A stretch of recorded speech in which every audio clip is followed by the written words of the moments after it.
Hoje, nesse lindo canal, vamos falar de mais uma animação baseada no universo do Tolkien. E essa aqui dividiu muita opinião de quem viu, que não foram tantas pessoas, já que esse filme deu uma flopada legal nos cinemas, e nos streamings ele também não foi tão bem. Hoje vamos falar de Senhor dos Anéis, A Guerra dos Rohirrim. O filme estreou nos cinemas brasileiros em 5 de dezembro de 2024. Ele também teve lançamento internacional em vários países por volta desse período. Depois do circuito de cinema, o longa foi disponibilizado no streaming no Brasil, chegou na Max no dia 28 de fevereiro de 2025. O filme foi dirigido pelo Kenji Kamiyama, conhecido pelo trabalho em Ghost in the Shell, e o roteiro foi assinado por 4 caboclos, com consultoria da Philippa Boyens, que também escreveu o roteiro dos filmes do Peter Jackson, que inclusive volta aqui como produtor executivo, ou seja, ainda tomou um fumo financeiro aí, coitado. O filme claramente apela para nostalgia, trazendo de volta as trilhas clássicas do Howard Shore e cenários conhecidos dos fãs, com uma qualidade de animação realmente muito boa. Ele teve o custo de 30 milhões e arrecadou um total de 20 milhões e deu prejuízo no final das contas. Mas será que esse resultado foi justo, ou será que o fato de termos uma protagonista que não tem muita presença na história original acabou gerando uma aversão ao filme de um público que já estava meio traumatizado com Anéis de Poder? Vamos descobrir isso aqui hoje. E aí, pessoal, aqui é o Lucas e esse aqui é o Terra-média Brasil. Se você é novo por aqui, não esquece de se inscrever e já deixar o seu like de uma vez para ajudar esse vídeo aqui a ser recomendado pelo YouTube. Esse aqui não é um filme que teve uma repercussão muito boa, então eu acredito que o vídeo também possa não ter uma repercussão muito legal. Mas você que tá assistindo aí pode me ajudar a levar esse vídeo para mais pessoas, só clicando no like aí. Então bora, não esquece. Se você tem vontade de comprar livros e outros itens do universo Tolkien, clica no primeiro link da descrição aí que você vai ser redirecionado para uma página onde você vai encontrar esses itens com um preço super bacana. Beleza? Vamos lá então. Bom, vamos como de costume para a história do filme. O filme já começa nos pegando pela nostalgia aqui, com a trilha sonora e aquela abertura característica com a logo da New Line, e aí entra uma narração de voz conhecida. A Miranda Otto, que interpretou a Elwin nos filmes, volta aqui como narradora, e ela apresenta para nós a nossa protagonista, a Hera. E aí entra um ponto importante. Eu vou ter que contextualizar você que não conhece a história original para entender o motivo de alguns fãs terem ficado descontentes. A história original do Tolkien foca em um conflito que aconteceu em Rohan. Para ficar claro, eu vou explicar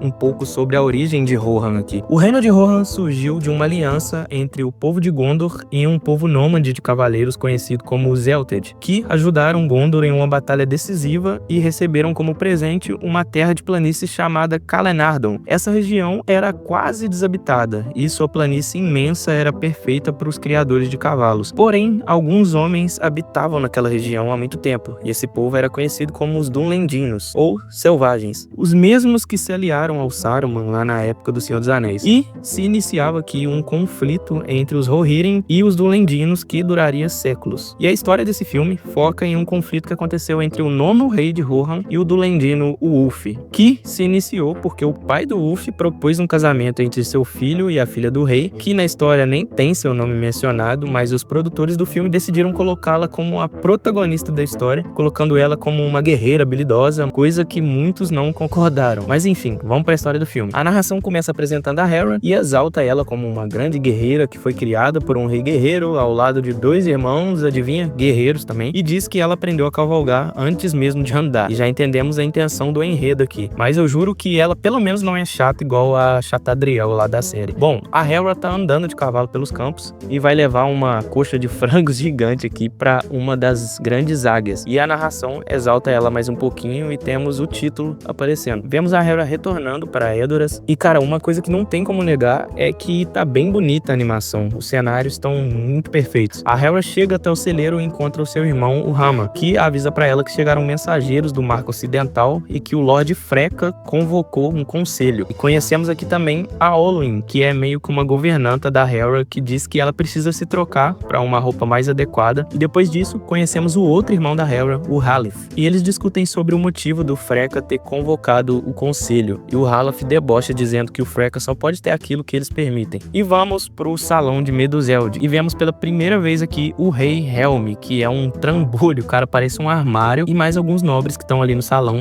E depois de um tempo chega o Freca e seu filho o Ulf e o general Targ da Terra Parda, e o rei já o recebe dizendo que ele perdeu muitas reuniões do conselho, mas nenhuma refeição, já chamando o cara de gordo no começo da reunião, cara. Puta merda, como que não começa uma guerra assim? Tá tão engraçado hoje hoje, seu filho de uma puta. O Freca diz que ouviu boatos de que a filha do rei se casaria com alguém de Gondor, e ele fica puto. Os Ulendinos odeiam Gondor e a ideia deles é que o povo de Rohan se una a eles para se tornarem mais fortes. E ele propõe que a filha do rei se case com seu filho Ulf, e aí o Ulf chega mais pra frente e pede a mão da Hera. E aqui ela parece já conhecer ele. Mas aí o rei fica meio puto e nega, dizendo que o Freca apenas tá atrás de um trono. E aí o Freca desafia ele, dizendo que ele não tem toda a lealdade que ele pensa que tem. O rei fica mais borrado ainda e quase merenda o Freca na porrada ali mesmo. Mas o seu sobrinho, o Freolaf, diz que ali não é um lugar pra isso. E aí eles fazem igual aquelas brigas de escola.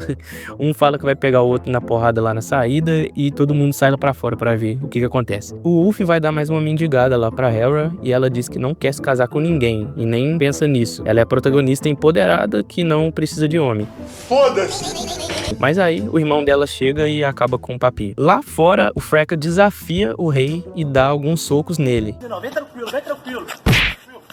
Por aí, mano, mas que isso? E aí vem o fatídico momento. O rei revida com um soco e o Freca cai duro no chão sem vida. E morreu.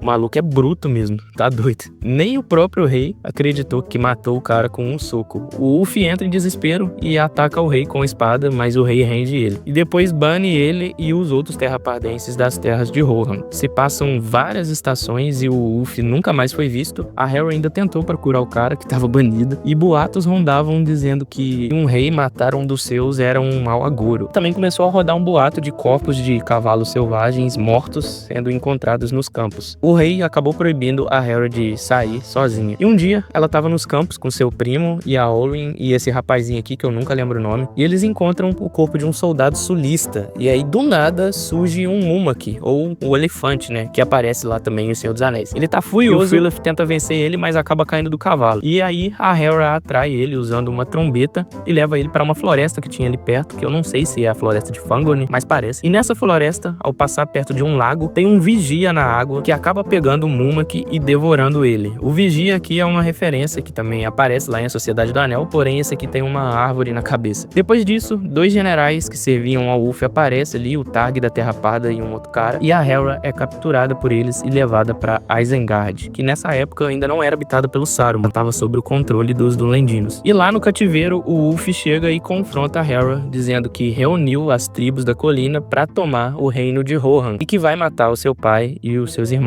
E diz também que Gondor não vai ajudar. Na história original, Gondor estava sofrendo um ataque dos corsários nessa época, por isso eles não conseguiram ajudar. Ele ameaça matar a Hera e ela diz que nunca se esqueceu dele, mas ele corta o rosto dela mesmo assim. E mais uma vez ele propõe um casamento para livrar o povo da guerra e ela diz que se isso acontecer, ela aceitaria se casar com ele. E aí ele fica puto do mesmo jeito, já que a autoestima desse cara é uma merda. E aí a Olwyn aparece do nada e consegue distrair o Ulf pra Hera fugir. A Olwyn enfrenta o Ulf, mas depois ela consegue fugir também. Aparentemente todas as mulheres desse filme aqui são fodonas. Elas são quase alvejadas por flechas antes de sair de Isengard, mas o Freolaf dá uma forcinha e todo mundo consegue fugir. E aí o General Targ diz que vai enviar cavaleiros atrás deles e o Ulf diz que não adianta porque nenhum homem é capaz de alcançar a Hera. Mais uma vez exaltando a protagonista. Outra vez? Já em Edoras, em um conselho, a Hera e o Freolaf tentam avisar o rei do perigo do exército que o Ulf reuniu e o Freolaf diz que seria mais prudente se eles recuarem e pedirem ajuda de Gondor. Mas esse velhote aí, o Thorne, diz que é besteira e que deveriam ir pra batalha aberta e diz que vai ceder 300 cavaleiros. O rei concorda com ele e ainda manda o seu sobrinho a merda e chama ele de covarde. Ai. E aí o Freolaf vai embora. Já avisei que vai dar merda isso.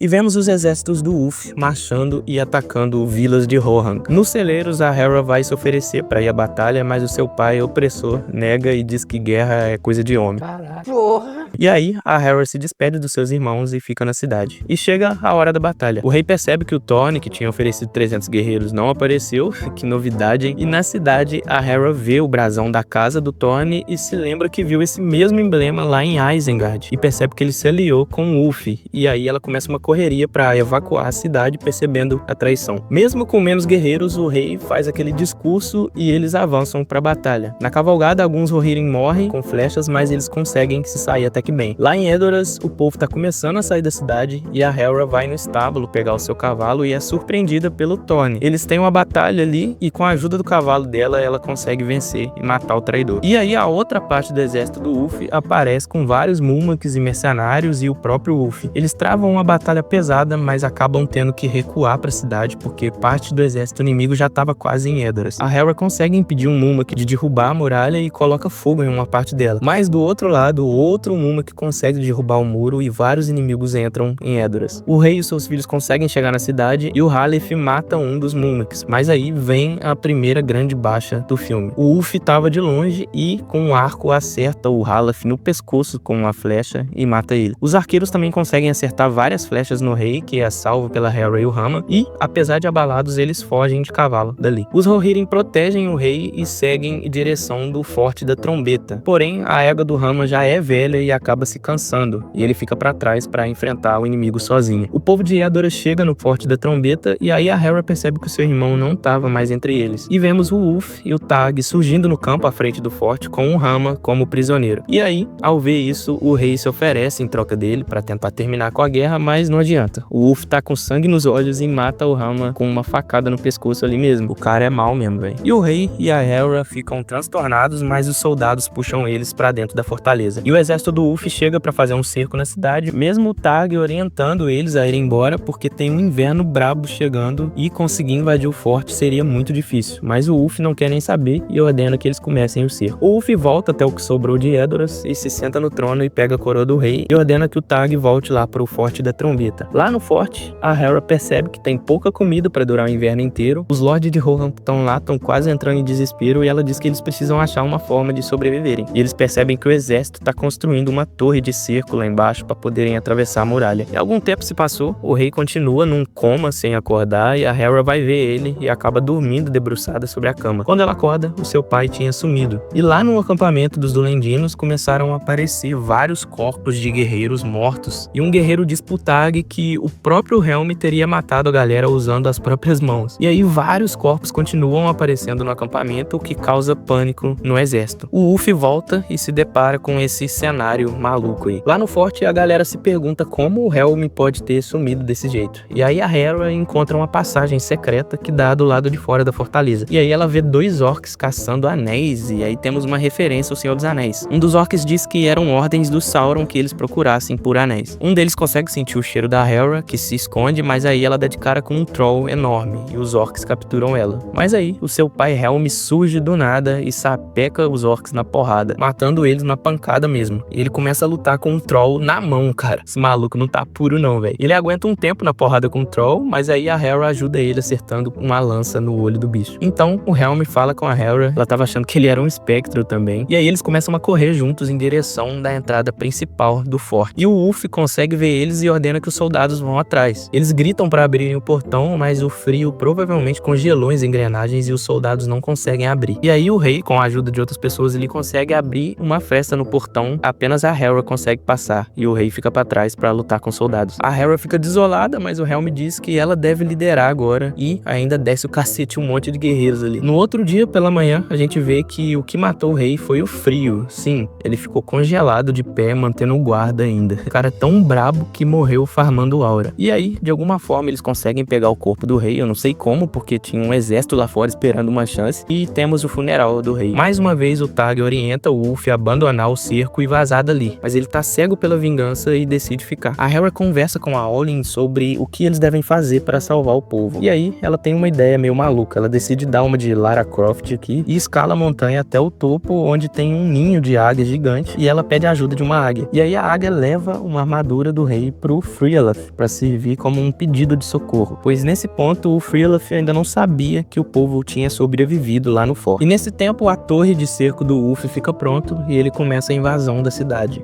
E aí lá dentro a ideia da Hera é mandar o povo sair pela passagem secreta enquanto ela fica para lutar com o Ulf. Super heroína da Marvel mesmo. Cara, uma coisa que eu acho engraçada é esse cara tocando tambor no topo da torre aí. É praticamente um suicida. Quando a torre cai, ele vai pro caralho.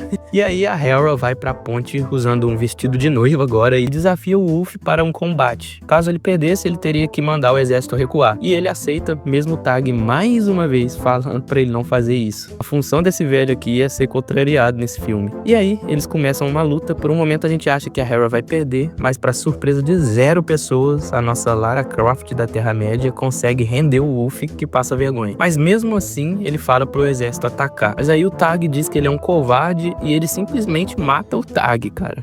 O maluco é doente mesmo. E aí o exército começa a atacar na trairagem mesmo. O povo ainda não tinha terminado de passar pela passagem e a Oren fica pra trás pra ganhar um tempo, mostrando que também é uma Lara Croft da Terra-média. E aí vemos a águia retornar voando e o exército do Freelif surge no alto da colina, no mesmo estilo que o Gandalf e o Elmer lá em As Duas Torres. E o exército do Ulf vê a silhueta do Freelif que tá usando a armadura do Helm e ficam em desespero, achando que é o espectro, e saem todo mundo correndo. O Ulf tenta um último ataque a Hera, mas a Oren lança um escudo pra ela acaba usando pra matar ele asfixiado. E a batalha é vencida depois de muito sangue derramado. E aí a gente retorna pra Edoras, que tá sendo reconstruída, e tá acontecendo a coroação do Freelif, que vai ser o novo rei. E na coroação dele até o Saruman dá as caras, e a gente descobre que ele também toma o controle de Isengard nessa época. O Gondor dá as chaves de Orthanc pra ele, e o resto vocês já sabem. E aí vemos a Hera saindo pra uma jornada. Ela recebeu um convite do próprio Gandalf pra falarem do lance dos orcs que estavam procurando por anéis. Eles tinham que dar um jeito de conectar as coisas aqui, né? E o filme termina com ela indo pra esse encontro aí. Cara, eu confesso que demorei pra ter uma opinião concreta sobre esse filme. Eu assisti umas 2 vezes e mais a vez que eu fiz o roteiro. E de fato tem bastante divergências da história original. Na verdade eu acho que são adições, porque a base da história tá aqui. Toda a jornada do Helm tá aqui, porém adicionaram mais participação da filha dele. E isso não agradou muita gente. Mas eu acho que ela não chega a ser uma protagonista no nível da Galadriel de Anéis do Poder. Eu acho que adicionaram mais a presença dela por ela ser uma personagem que estava presente nos principais momentos da história e porque ela sobrevive no final. Ela faz algumas coisas exageradas e tal, mas eu acho que a ação em geral dessa animação puxa muito pro lado do anime. E a anime tem umas coisas bem exageradas mesmo. O próprio diretor é um diretor de anime, então